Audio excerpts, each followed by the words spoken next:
Bonjour à toutes et à tous et merci d'être présent pour cette présentation de ce projet emblématique de la cité scolaire à Sartrouville, dans lesquels nous avons utilisé pour la première fois des murs en béton de bois.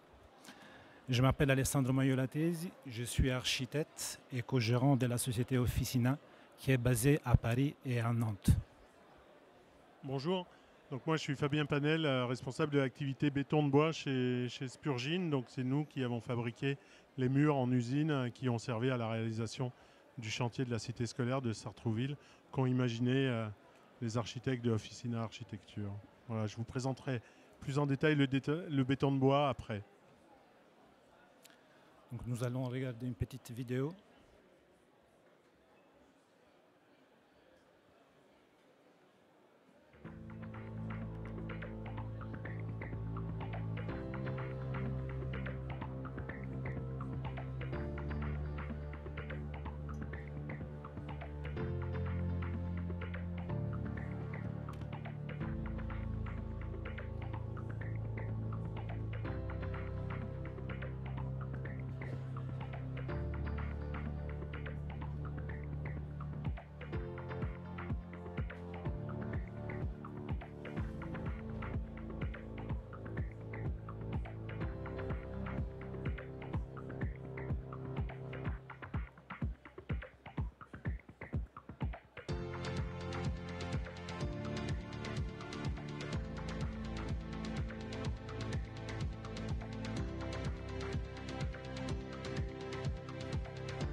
Voilà, la vidéo que nous venons de passer a été tournée il y a à peu près un mois sur les chantiers. Comme vous pouvez le constater, c'est un chantier assez important. Pour vous donner juste une ordre d'idée sur les dimensions, on est sur environ 14 000 m² de surface des planchers et sur un terrain d'assiette qui fait environ 30 000 m². Cette opération s'inscrit dans le cadre d'un projet plus vaste de renouvellement urbain qui est mené par le conseil départemental des Yvelines et par la ville de Sartrouville. La cité scolaire aura une capacité d'accueil d'environ 1200 élèves et il intégrera un groupe scolaire avec un accueil de loisirs sans hébergement, un collège avec des logements de fonction, un pôle sportif, des places de stationnement et des équipements mutualisés. Pour ce qui concerne les objectifs énergétiques et de confort, l'exigence programmatique était d'atteindre les niveaux 3 du label biosourcé. À cela s'ajoute également un engagement d'une consommation inférieure à 50 kWh en énergie finale, donc la RE 2020, et aussi une volonté d'entreprendre une démarche bas carbone avec la mise en œuvre des matériaux biosourcés. Les conforts acoustiques et celui de la qualité d'air sont des éléments fondamentaux sur lesquels on a pu faire des tests pendant la phase de conception au niveau du projet et seront évalués pendant la phase d'exploitation du bâtiment. Fabien Panel, tout à l'heure, vous en direz un peu plus sur les qualités du béton de bois par rapport à ses fatères, ainsi comme celui du déphasage thermique. Les programmes nous demandaient un taux d'incorporation des matières biosourcées de 36 kg au mètre carré sur SDP, avec l'utilisation de murs en béton de bois et des autres systèmes constructifs, comme par exemple la structure en bois pour les gymnases, donc en poteau-poutre, nous serons autour de 40 kg. Outre la démarche bas carbone, nous avons choisi ces modes constructifs des murs préfabriqués pour répondre à l'objectif de livraison de la première phase en septembre 2025. Sachant que nous avons démarré les travaux en mars 2024, nous avons un rythme de chantier assez soutenu et des délais de production très courts. À partir de là, nous allons voir comment nous avons implanté et organisé les différentes entités de la cité scolaire sur les sites. Les écoles élémentaires et maternelles, elles sont situées au nord de la parcelle, le long de la rue de Tannes, en relation avec les Pony Club et la ferme de Sartrouville, des établissements qui participent à l'animation du quartier.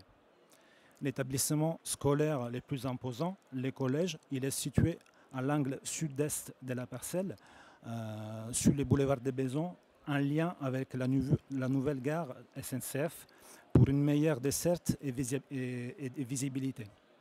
L'amphithéâtre dialogue avec le Théâtre national de Sartrouville par sa proximité géographique.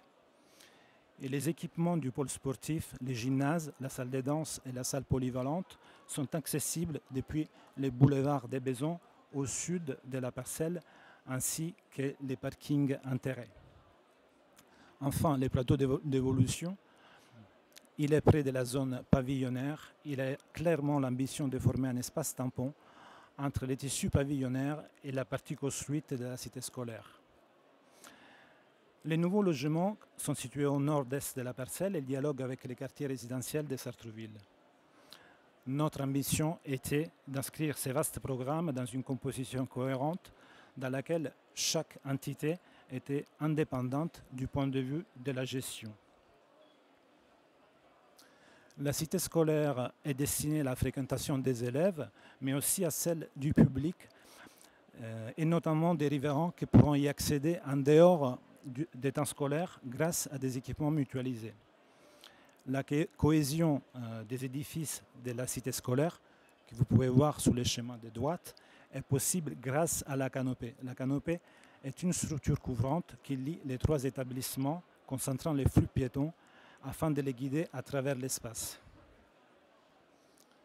Les lames horizontales de la canopée et celles verticales des façades confèrent une unité architecturale et un rythme au projet dans l'objectif de créer une identité commune. Les mélanges des lignes droites au niveau des façades et torsadées au niveau des entrées créent une dynamique de mouvement qui améliore l'intégration au site.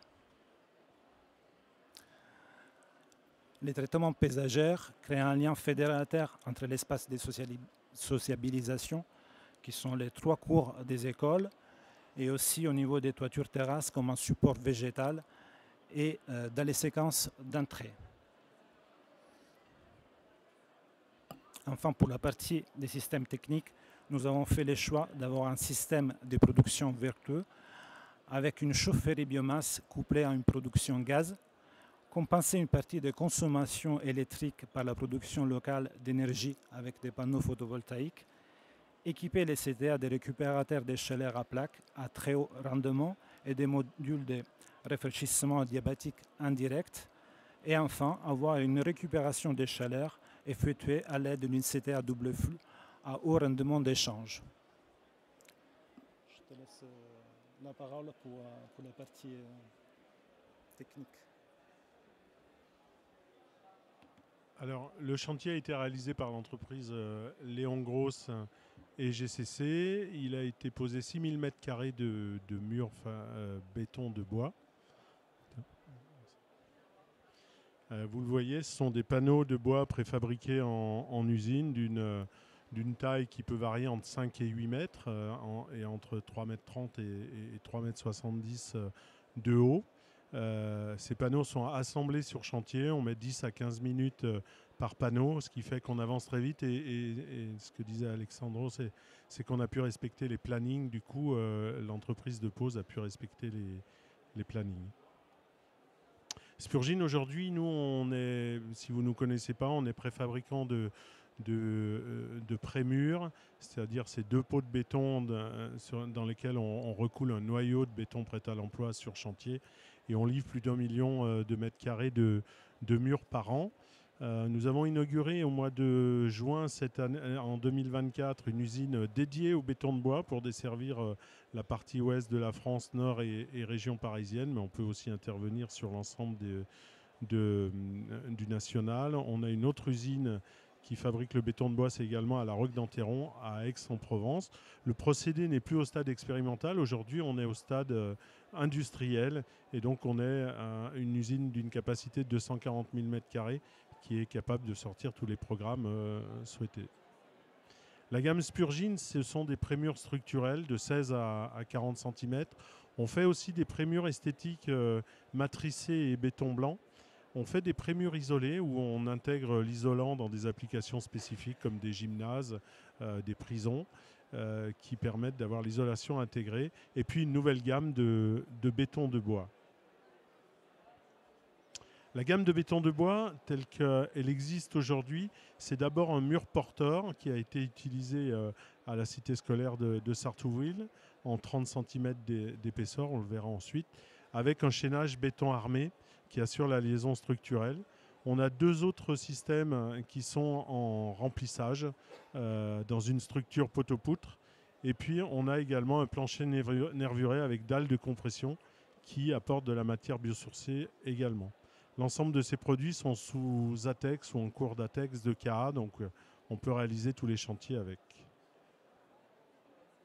Qu'est-ce que le béton de bois? Le béton de bois, ce sont des bois de trituration, ce sont des bois d'éclaircissement. Dans une forêt, quand on a des bois qui ne grossissent pas aussi vite que les autres, quand on plante une forêt, ces bois qui ne grossissent pas aussi vite que les autres, on les retire de la forêt et c'est ce qu'on appelle ces bois d'éclaircissement pour que les autres bois puissent se développer. Ce ne sont ni des bois d'œuvre ou de charpente, ce ne sont pas des déchets. Dans la filière bois, on appelle ça des coproduits. Et donc, ces bois de trituration et ces bois d'éclaircissement sont issus de forêts gérées durablement, forêts françaises, des résineux, plutôt de la région Rhône-Alpes aujourd'hui. Ça va se développer avec le développement des produits. Et donc, ce bois est transformé dans l'usine de CCB Greentech. CCB Greentech, c'est la société qui a inventé le concept du béton de bois. Le bois dans le béton, ça existe depuis longtemps. On l'utilisait dans des murs anti-bruit. On pouvait avoir des ordres puisque le bois, ça peut gonfler. L'ingéniosité du système qu'a imaginé CCB Greentech, c'est de transformer ce bois de trituration en granulat de bois et de l'additiver avec des additifs minéraux. Il n'y a pas de solvant ni de nanoparticules.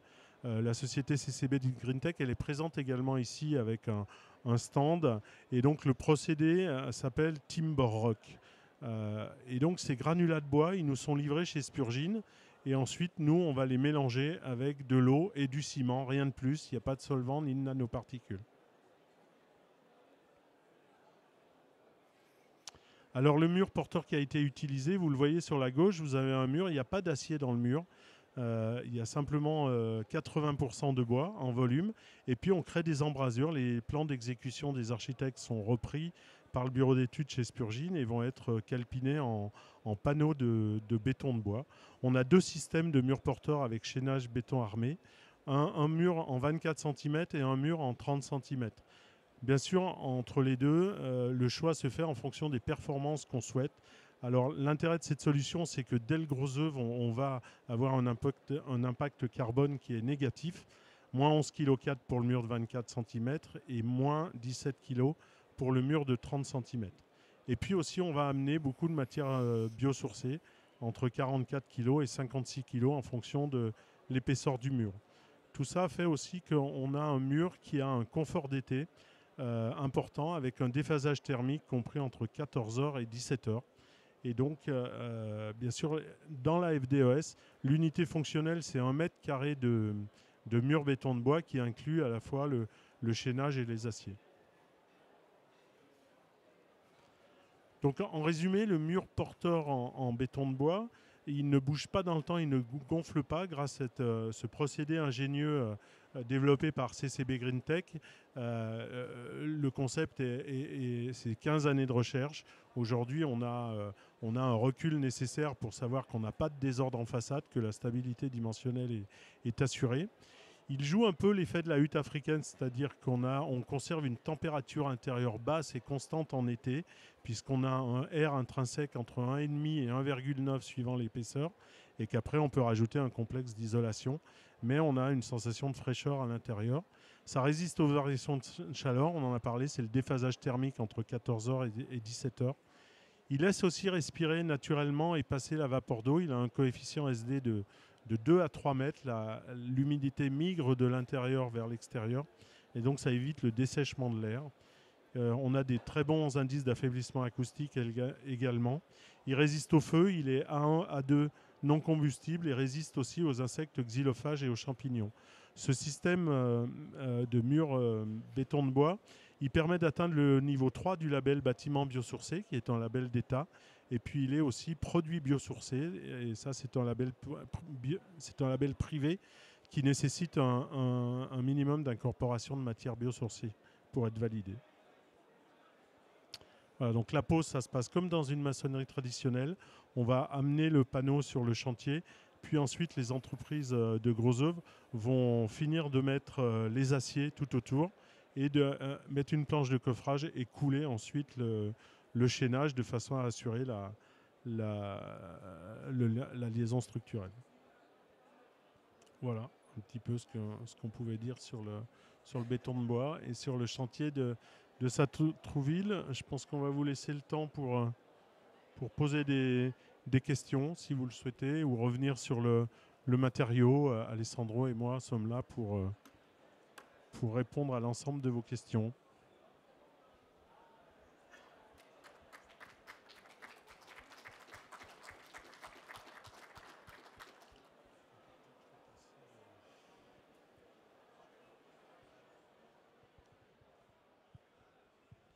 Oui, bonjour.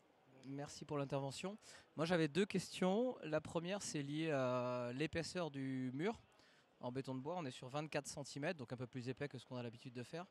Je voulais savoir si la performance thermique du mur permettait d'avoir un doublage un peu moins épais à l'intérieur. Donc savoir si on avait cette perte de chab ou si globalement elle était un petit peu compensée par un doublage moins épais que ce qu'on fait classiquement. Et la deuxième, c'était si on pouvait avoir en pourcentage l'écart de coût qu'on peut avoir entre un pré-mur classique et un mur bois aussi. Oui, alors sur la résistance thermique, donc on a un R pour le mur de 24 de 1,5 et un R de 1,9 pour le mur de 30 à la cité scolaire de Sartrouville qui souhaitait atteindre le plus haut niveau environnemental. Ils ont choisi le mur de 30 pour avoir la meilleure perspirance et les meilleures performances. Bien sûr, le fait d'avoir un R intrinsèque permet de diminuer l'isolant. Et donc, par exemple, on a des exemples de complexes, mais vous avez la liberté d'isoler intérieur, isoler extérieur. Là, le choix qui a été fait, c'est un isolant intérieur à la cité scolaire Sartrouville. Mais effectivement, si vous mettez un mur de 24 cm qui a un R de 1,5 avec un isolant de 12 cm, par exemple, vous allez obtenir un R de 5. Donc, vous pouvez absolument jouer avec l'isolant. Et puis, sur la notion de prix, aujourd'hui, le mur béton de bois, un pré-mur sort des usines Spurgin à environ 70 € du mètre carré. Le mur béton de bois, c'est 15 ans de recherche, c'est 80% de bois, et donc il sort à peu près une fourchette dans les 100 € du mètre carré. Voilà. Ce qui est très important par contre, c'est, on le disait, on a respecté les délais sur ce chantier, c'est que la pose est très rapide, et donc on ne peut pas comparer ça avec une pose forcément traditionnelle. Dans l'esprit, ça se pose comme un pré-mur, effectivement, vous avez raison. Maintenant, là, c'est un mur plein. On ne va pas recouler le noyau, donc c'est un peu différent. On ne peut pas vraiment comparer entre les deux. Merci.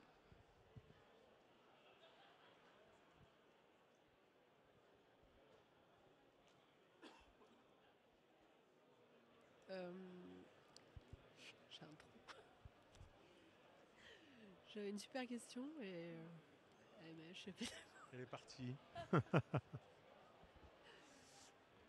Attendez que je relise mes notes. Ça y est. Le plancher doit être en béton ou on peut faire du plancher bois du coup avec votre système?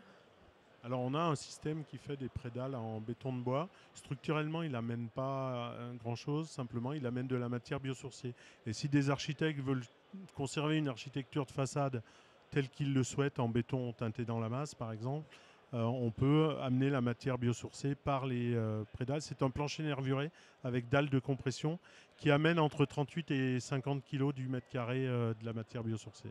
Et si on persiste à vouloir du plancher bois et vouloir mettre votre système en façade, comment ça se passe? Aujourd'hui, c'est des planchers béton avec Ouais, le système. on est contraint au plancher béton avec votre système. Sinon, il faut faire du poteau-poutre. Et Voilà, c'est on ça. fait de la façade. On peut faire du poteau-poutre. Et dans ces cas-là, je Et peux faire du c'est plancher du bois. remplissage de façade non porteur. Ok. Qui sont donc un peu moins chers. Une structure poteau-poutre, elle est toujours un peu plus chère que si on est en porteur. Mais par rapport à votre produit à vous, du coup, il est plus fin. Non, c'est le même. C'est le même, sauf qu'il est posé en poteau-poutre, quoi.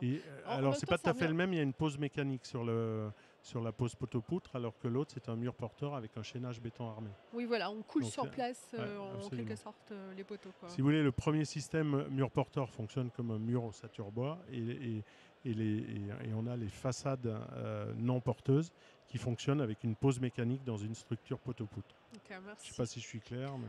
Moi, ça va. Hein.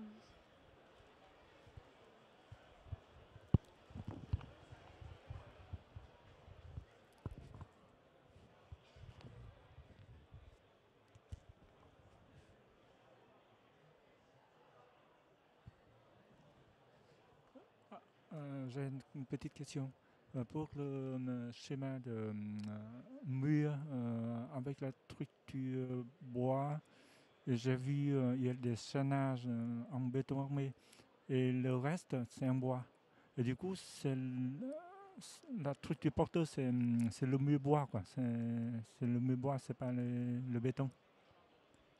Alors, c'est une bonne question. On peut faire du mur porteur, non porteur, en fait, dans un chaînage béton armé, où le mur ne porte pas. Si on a un latex qui définit certaines choses, quand on veut se soustraire à latex, on peut monter plus haut les murs. Il faut des validations au niveau du bureau de contrôle. En termes de résistance ou la capacité portant un mur bois, avec chaînage béton, on peut supporter combien de charges par mètre linéaire? Vous avez une idée? Le mur béton de bois, il est 800 kg au mètre cube, donc il est 3 fois plus léger qu'un béton normal. Dans le mur porteur, il est à 4 MPa.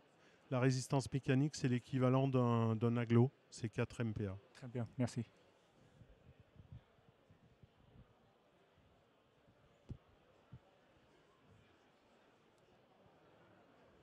On m'entend? Ouais.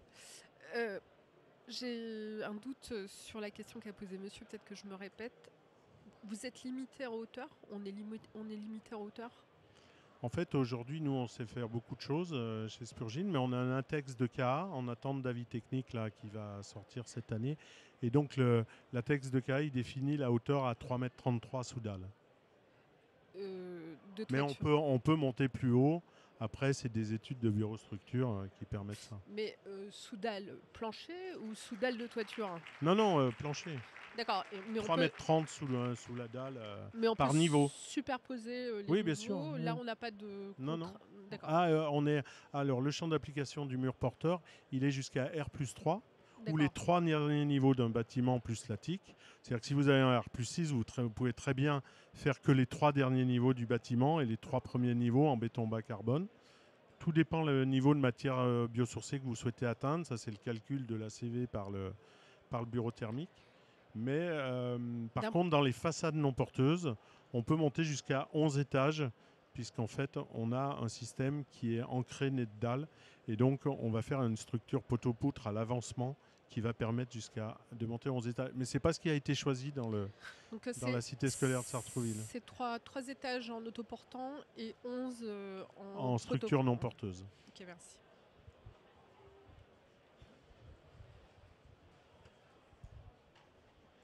Bonjour. J'avais une question par rapport à l'épaisseur du mur utilisé dans la cité scolaire de Sartrouville. Est-ce que le mur était très épais ou pas? Parce que déjà, il y a les 24 ou les 30 cm de mur en béton de bois. Et tout en sachant que le R, vous avez dit, il est soit de 1,5, soit de 1,9. Pour que ce soit un bâtiment quand même bien isolé, il a fallu une bonne épaisseur d'isolant, non? Oui, on a rajouté 14 cm d'isolation intérieure. Et après, on a une finition enduit côté extérieur. Et c'était quoi comme isolant pour que seulement 14 cm suffisent? Je ne me rappelle pas exactement les noms de l'isolant, mais c'est un isolant biosourcé qu'on a utilisé. D'accord. Merci.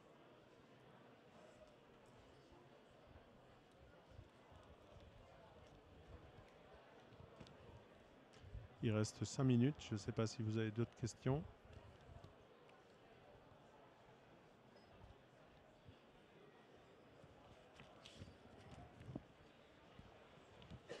Donc merci pour cette présentation. J'ai une petite question concernant la résistance en compression pour ces voiles. On peut aller jusqu'à combien en résistance pour les voiles? En compression, c'est 4 MPa, c'est l'équivalent d'un aglo. Ok. Et donc on peut pas dépasser cette valeur, c'est ça? C'est le maximum? Après, il faut qu'on voie le projet et qu'on étudie avec le bureau d'études. Si, on peut voir, mais voilà, ça c'est ce qui est défini dans la texte. Ok, merci.